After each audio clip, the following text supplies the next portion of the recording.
For the longest time, I made the statement and the argument that PlayStation is a third-party publisher.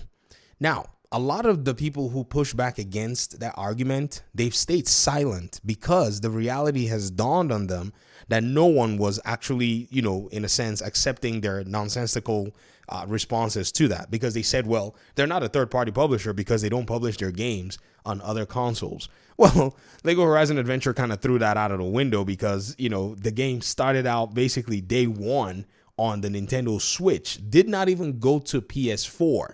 Then some of them tried to move the goalposts, but they saw it was inconvenient, like, oh, well, it's not a PlayStation game. Well, that's not true. The game is a PlayStation game. It also is a Lego game. Don't get me wrong, but it is a PlayStation game. Without doubt, it has their own studio, Guerrilla Games, actually being one that publishes the game, that actually develops the game, and PlayStation Publishing LLC are the publishers of the game. Lego did not publish this game. However, let me tell you even another crazy thing. On Steam, they are regarded as any other third-party publisher. In fact, if you go to their sale page, and this is the second time this is popping up, when they had a sale earlier this year, it said it right here on the bottom. This third-party event is presented by PlayStation PC. That is the name of the publisher. If any other publisher is actually using a publisher page on Steam in terms of like a sale or whatever it is, you're going to see a similar notification. There's no shame in it. If you've published your game elsewhere, you are a third-party publisher. That's just the reality. And I think, for the most part, for some people, they think there's a superiority thing going on here, like, in that regard. But the truth of the matter is, ladies and gentlemen, you can try to, run away from it. Like, look at this is the Bethesda page. This third-party event is presented by Bethesda. It is what it is. Steam regards PlayStation as a third-party publisher, and they truly are. Why? Because Steam is looking, these guys are publishing on a platform that's not theirs. They're publishing on a different platform.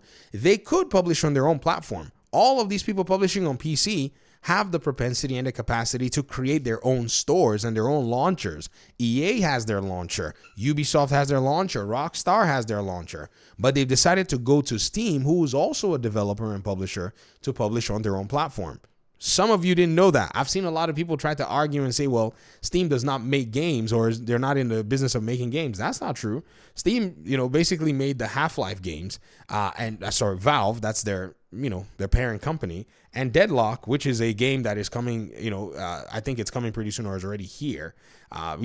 Is being, played and tested by a community of people that were, invited to basically play it. So they're going to launch very soon a live service game on top of, CSGO, I think, is another one that they have in place. So they do have their games. Team Fortress is another one that they also, I think is Team Fortress part of their whatever. I know Dota is Dota 2 and some of their other games. I mean, this is a Valve games. They're all here. You can come out here and look at them. Okay. So for you to say that Valve is not in the, in the business of developing games, you don't know about Valve. That's what I've seen. They made Steam to actually have you play their games on there. They did not, make Steam for everybody else. It wasn't until people saw, oh, people are on here playing their games, that they said, hey, can you sell our games? And they were like, I guess, sure. And when they saw that it was a viable proposition, people started jumping in there. So in the most comfortable sense, PlayStation is a third-party developer. Xbox is also a third-party developer. Well, I'll put it this way. PlayStation is a third-party publisher. Xbox is a third-party publisher. There's no shame in the game. You need to make and earn money in your business. And so you got to go seek folk from other platforms to be able to, in a sense, get you where you need to be. I think for the longest time, there's been a superiority complex that's been going on. I saw somebody say something on my comment section. They said, we don't need you, how did they put it? They said, we don't need you, we don't need you to tell us superior PlayStation players what to say or whatever it is. And I just laughed so hard because there's also a lot of childishness going on. And it almost pains my heart to see, adults acting like they're still in third grade because they were following some console war. The console war is dead. Exclusivity as its main draw is dead. You can't fight against the barrage of 18,000 games that are going to keep PC players, occupied.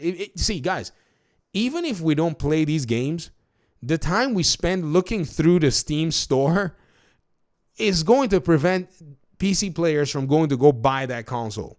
Like the time you're going to spend churning through the thousands of games that are available here is already a hindrance. So even if you're not going to play them, the attention that these games are even getting in sense of you scrolling through and looking, okay, which one do I want to buy? And when you're done, maybe you buy some, maybe you don't buy some, you close your computer and you walk away. You're not going to have any time to be like, oh yeah, why don't I go to PlayStation.com, PlayStation, and try to buy myself a PlayStation? You will never do that. There's nothing that would make you make that leap. And so this competition, the competitive nature of things, really puts it into perspective. And so being a third-party publisher can help your business. Xbox has benefited from it. Xbox was able to weather the storm of PlayStation's barrage by being third-party. Many people forget that there was the entire Xbox One generation where Xbox didn't go out there and go buy a big publisher and put there. They were buying small studios here and there and acquiring little studios and doing partnerships. And those studios were just more like making, compared to PlayStation, a lot of AA stuff. Nothing that really stood out for a lot of players. All through that time, how do you think they were able to stay afloat? They were publishing games on PC. They were publishing games on a platform that was able to get them to where it is that they needed to be. And yet some people come in and think that that's something that they need to laugh at because, you see, they don't have any exclusives.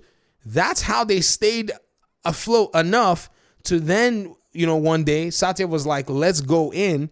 And so here they are. Literally, it was this particular third-party aspect that kept them in play.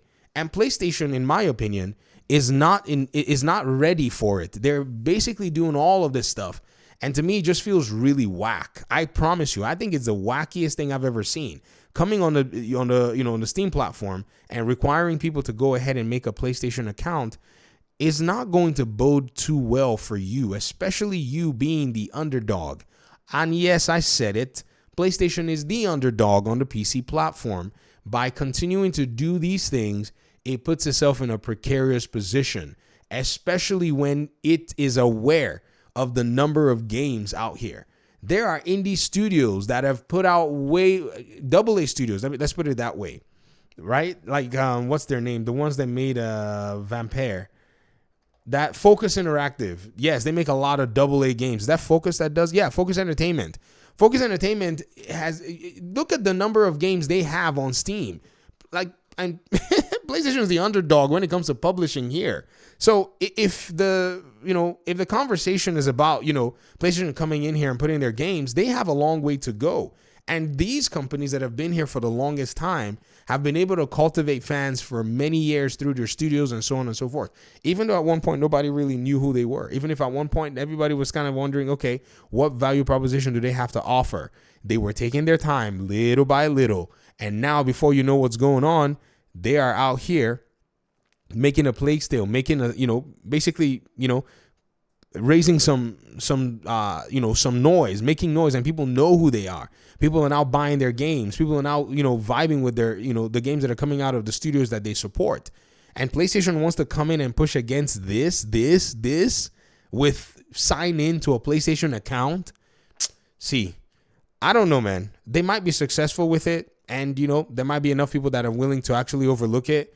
But I don't know. I think people would rather just go ahead and play a game for less money and even less stress than having to deal with another sign-in or another, whatever it is. Some people's minds are already signed into Steam, and some people don't play EA games for that reason. This is why you saw that Dragon Age: The Veilguard, pretty much came out with a whole different proposition. This is why you're seeing Ubisoft contemplating even wanting people to go ahead and actually have to relaunch their games on a Ubisoft launcher, something that is inherently useless and, not necessary. If you wanted to basically get it, all you could do is you could just pull the data from Steam. That's it. I don't know why they're worried about all of that stuff.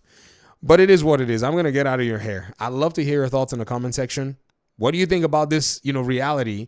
Thanks for watching. Hopefully we'll talk pretty soon in another one. Peace out.